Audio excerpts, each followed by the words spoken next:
and was possibly the city where the messenger who delivered the book of Revelation arrived. Paul and Apollos had a hand in establishing the church of Ephesus. In Ephesus, the Christian community also experienced extraordinary opposition there, being led by the Silversmiths Guild, whose members crafted the images of Artemis.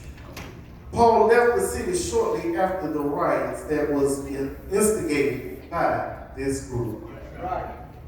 Your theme is making it happen together as one.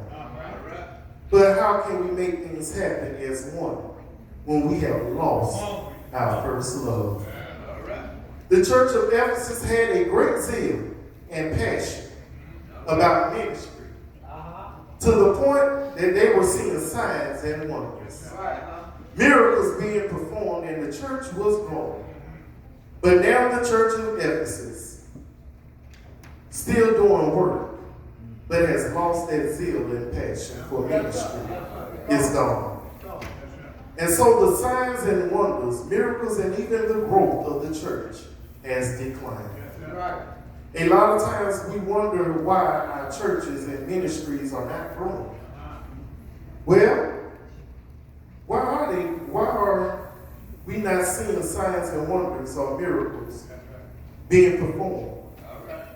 We must ask ourselves, am I giving the church or my ministry 100%? Do I still have that same zeal and drive for the ministry that I first had? If you said no to any of these, then I know you're wondering what to do to get it back. Well, I'm glad that you asked. First, Jesus says he wants you to remember from where you have fallen.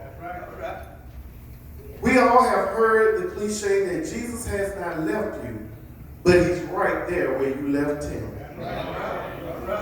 So Jesus said, think back when you realized that you lost your zeal and passion for ministry or the church. Was it when you lost a special loved one? Did you start backing away from the church or ministry, or you left the church or ministry completely? Jesus said, come back to me. I'm right here waiting for you. Did you lose your zeal and passion when you got with Ray Ray, Pookie, Tyrone, or Jim? Or when you got with Keisha, Tiffany, Lisa, or Baby? Well, if a man or woman can make you lose your zeal or passion for church or ministry, let me be the first to tell you, you may want to rethink their relationship. Because we serve a jealous God. And when you put anything before him, he has a way of moving it out.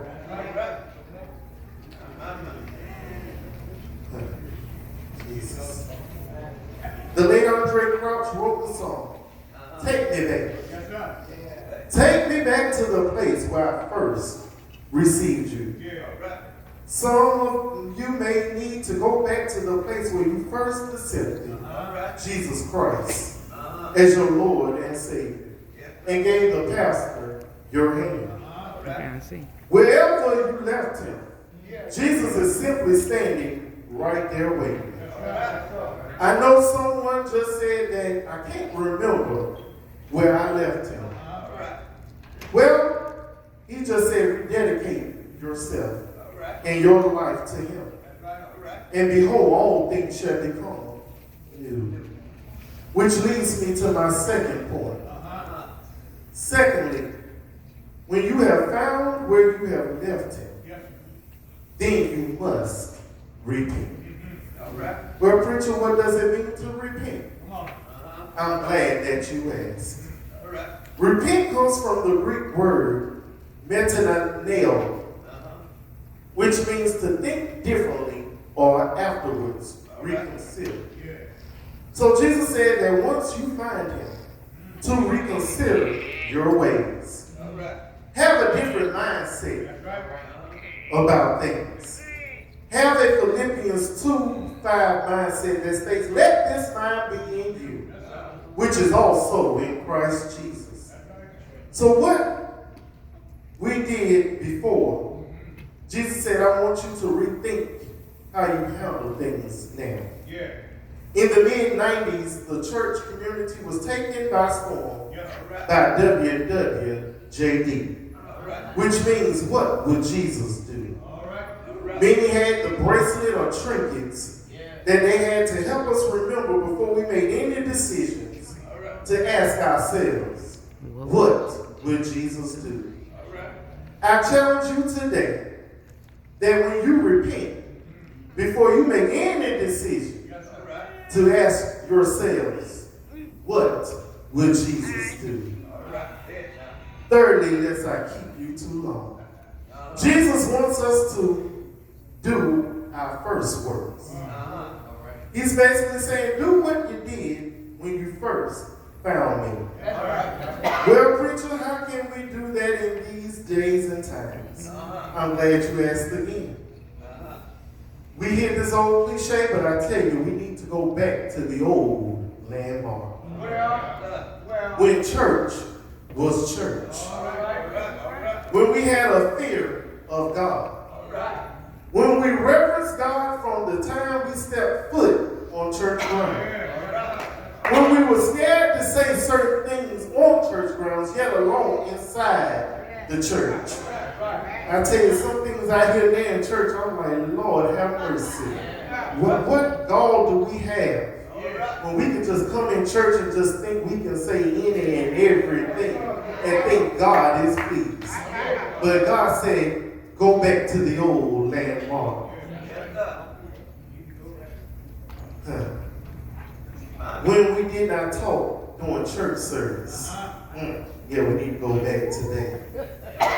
When you didn't answer your phone during service, we need to go back to the old landmark.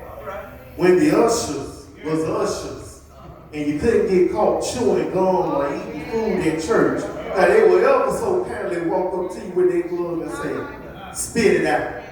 We need to go back to the old landmark. When the preachers preached sound doctrine, when you didn't have to pump and prime the saints to praise and worship Him. Songwriter said, oh Zion, what's the matter now? Oh Zion, what's the matter now? God said, bring the reverence back into the house of God. God said, bring that fear of Him back into the house. God said He did not change and will never change. But in these days and times, there have been upgrades and updates. That's fine and good. But at the same time, we must still keep the reverence and the solidarity and the peace and love of God at all times. But Jesus told the church of Ephesus that if they did not take heed, then He was going to come quickly and remove the candlestick out of His place. Well, what is this candlestick? Well, the candlestick is when God was walking through the churches. But if He removed the church out of His place, then that means His Spirit will no longer dwell. And I don't know about you, but I don't want to be nowhere where the Spirit of God is not moving. I want to come to church and know that I've been to church. I want to come into church and give God praise for how He woke me up this morning, for how He started me on my way, how He clothed me in my right mind, how He gave me the activities of my limbs. Some of us come into church and act like we just owe God owes us something. But let me tell you something. If Mother Ruby can walk in this church every Sunday, or whenever the church doors are open, Mother Floyd, if she can walk in the church, if they come in with their bodies racked with pain, but they still come. If they can give a wave offering unto the Lord, why can't you? When you have the perfect use and activities of your limbs. Oh Zion, what's the matter now?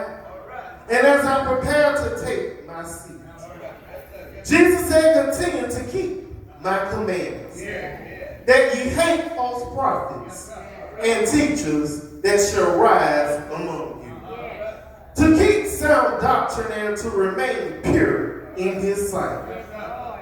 He said that he that has an ear, let him hear what the Spirit saith unto the church.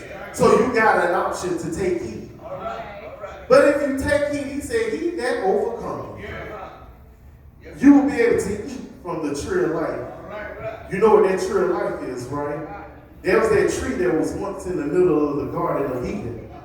It's going to be put in the midst of the paradise of God. Now you'll be able to eat from it with permission and receive the blessings of God. And as I close, there was one who came through some 42 generations to teach us how to keep that passion and zeal for the church and ministry. He came down through the lineage of David. He came to show us that even through trials and persecution comes to keep us strong in our faith. He came to show us that no matter where we go, to keep it 100 and go full throttle for church and ministry, for his first love and who his heavenly Father was. He went full throttle for ministry in the church, from whence they hollered, crucify him. He went full throttle when they beat him with sheep bone and ripped his skin from his back. He went full throttle when they carried him up, when he carried up that old rugged cross upon Golgotha's hill. He went full throttle when he was nailed in his hands to the cross. Oh, I wish they wouldn't have messed with his hands, because those were the hands that healed the blind man. Those were the hands that fed the multitude with 2 fishes and 5 loaves of bread. And if I can use what my father in the ministry say, 2 sardines and 5 hush puppies. He went full throttle when he was nailed in his feet. Oh, but they messed up when they messed. I wish they wouldn't have messed with his feet, because those were the feet that walked on water. He went full throttle when they lifted him up on that old rugged cross. But I wish they wouldn't have did that. They messed up when they did that, because they forgot when he said, if I be lifted up from the earth, I will draw all men unto me. Well, someone may want to know who this person is. If you haven't figured out who this man is, some call him the lily of the valley. Some call him the bright and morning star. Some call him the rose of Sharon. Some call him Emmanuel. Some call him a bridge over troubled waters. But I call him El Shaddai, because he is my Lord God Almighty. I call him El Elyon, because he is my most high God. I call him Jehovah Nissi, because he is the Lord my banner. I call him Jehovah Raya, because he is the Lord my shepherd. I call him Jehovah Rapha, because he is the Lord my healer. I call him Jehovah Sikkenu, because he is my righteousness. I call him Jehovah Jireh, because he is my provider. I call him Jehovah Shalom, because he is my peace. What do you call him? His name is Jesus, if you're wondering. If anybody want to know, just call on the name of Jesus. Jesus is the most powerful name I know. At the name of Jesus, demons shake. At the name of Jesus, demons tremble. At the name of Jesus, demons have got to flee. At the name of Jesus, anything that is out of order got to step in order. At the name of Jesus, every knee has got to bow. At the name of Jesus, every tongue shall confess that he is Lord. In the name of Jesus, I command you today to return